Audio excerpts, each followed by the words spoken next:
Minecraft, one of the most popular video game properties of all time. Since its creation back in 2011, the sandbox platformer has delighted and captivated the minds and imaginations of more than 170 million players worldwide. Even to this day, kids nowadays are still continuing to play the game, which is wild to me. I even grew up with Minecraft, even though I wasn't an avid gamer. I distinctly remember how it captivated the minds of everyone around me in middle school, and I spent countless hours with my friends building well-realized worlds. You see, the game just wasn't a straightforward survival video game like so many others on the market. It was where you could create anything you could dream of, which was every kid's dream at some point or another. With all the hype and popularity surrounding the video game property, it was only a matter of time before someone attempted to convert the property to a different kind of screen, something bigger than a computer monitor. And that's exactly what filmmaker Jared Hess has done with a Minecraft movie, which is theaters this Friday, April 4th. Highlighted as one of the biggest films of the entire calendar year, this movie boasts an impressive cast, unique visual effects, and enough references in its marketing to satiate even the most diehard of fans out there. With all the hype surrounding this film, many have been left wondering, does the film manage to live up to the said hype? And having seen the film myself, the answer is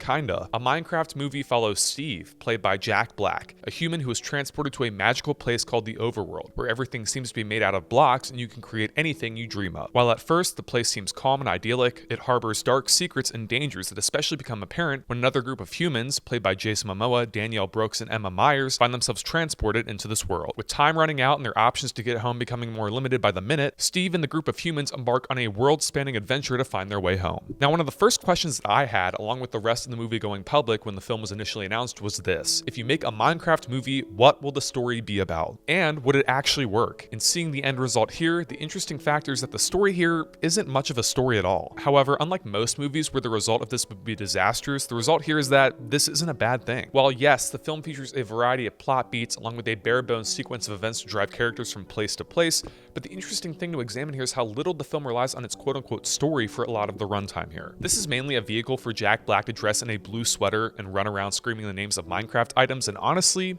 the film is better as a result when it leans heavily into that campy atmosphere. And this movie works as a result because Jack Black is going all into his performance as Steve here. If you're a fan of Jack Black, you'll probably know what to expect out of his comedic style at this point. He's over the top, he's zany and borderline psychotic at times, but man does he do it so well. And while he's not doing anything that much different with this character compared to his other performances, the film is a fun enough time if you take it at face value as Jack Black playing himself, but in Minecraft. Trust me, it sounds like such a weird pitch at first for a movie, but if you've seen the movie, you'll know exactly what I'm talking about. Jack Black is joined by strong supporting performances in Jason Momoa, who delivers a surprisingly fun comedic performance as an award-winning video game player transported into this world, as well as Danielle Brooks, who plays a quirky real estate agent. Emma Myers is decently cast as Natalie, a young girl struggling to take care of her brother after their parents die, and Sebastian Eugene Hansen does solid work as Henry, the younger brother of Natalie. When talking about a film that relies entirely on visual effects to convey these characters walking and interacting with such a stylized and different world from our own, it would make sense that the movie would tank completely if the effects were only subpar. That's why it's actually surprising to see that the effects work here is largely solid. Granted, you do know there's blatant green screen effects in certain instances throughout, but the film as a whole does actually good work overall in this regard, specifically when the characters are interacting with the creatures or materials that this world has to offer. The film relies entirely on a humor style built entirely on references to in-game items and moments for much of its comedic intrigue. And while this style of humor won't work for everyone, especially those unfamiliar with the game itself, it does manage to stick somewhat of a solid enough landing to warrant its existence in this regard. And also, one of the most surprising things about this movie is how it's never explicitly dull. Like, sure, some moments move faster than others, and there are times when the campy execution of this might seem to be too much, but it also manages to pace itself extremely well for a film like this, which was a huge shock to me going in. In terms of the humor style, it's campy and over the top, but perhaps one of the biggest problems with this film is that you can never tell if this tone or atmosphere is on purpose or accidental. In fact, the movie works 10 times better when it leans entirely into the style of humor over the more serious tone it tries to underlie in certain moments. As when the story becomes more serious and grounded in tone here, the movie loses that magic spark. The film attempts to set up a weak antagonistic figure with motives that don't entirely feel nuanced or complex, which makes it hard for audiences to even care about the dramatic angle this instills into the plot. And some jokes here just do not land in the slightest. You're going to have to sit through juvenile moments of humor and action that definitely will distract from the overall experience, and the film ultimately takes too long to kick into gear with an extended opening that takes way too long at establishing the characters and their backstories, which results in a film that feels overlong and extended in some moments. Overall though, a Minecraft movie is a film that is an interesting thing to examine as a critic. Normally I would be ripping through a film like this for everything it does terribly, and I won't stop that streak here. I'm gonna say it now, this movie is not terrible, but it's not remotely good either. There's so much it does wrong regardless of how strong moments are throughout. However, before I saw the movie, there was something that came across my attention that changed my entire perception of this film and its purpose, and I feel compelled to share that here in my review. On social media, I came across a video a few weeks ago featuring a child with a severe and rare form of pediatric brain cancer who loved all things Minecraft. After getting in touch with Warner Brothers, both him and his family got to watch a Minecraft movie early in a private theater with one of the actors and the director in attendance. And he even got a follow-up Zoom call from Jack Black and Jason Momoa after watching the film. Watching that video and then heading into this film, something shifted into focus that changed my entire mindset and reaction to this film. If a movie like this can make someone as happy as it made that kid,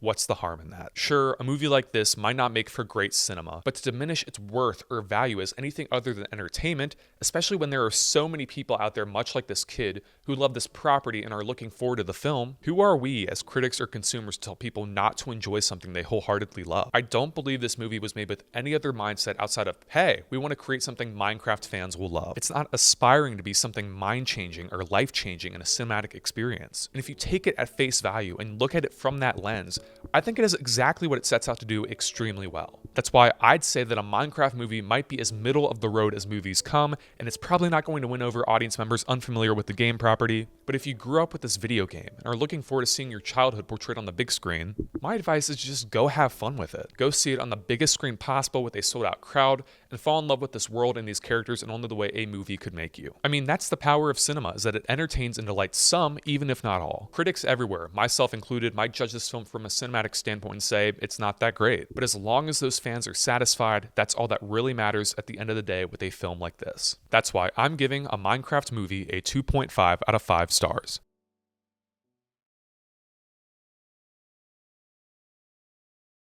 Hey guys, thanks so much for watching this review on my channel. If you're new around here and you like the content you see, don't forget to click that subscribe button down below, like the video, and turn on push notifications. Also, leave comment suggestions down below for future video, essay, and review topics. With that being said, until next time, this is Mitchell signing off. Peace out.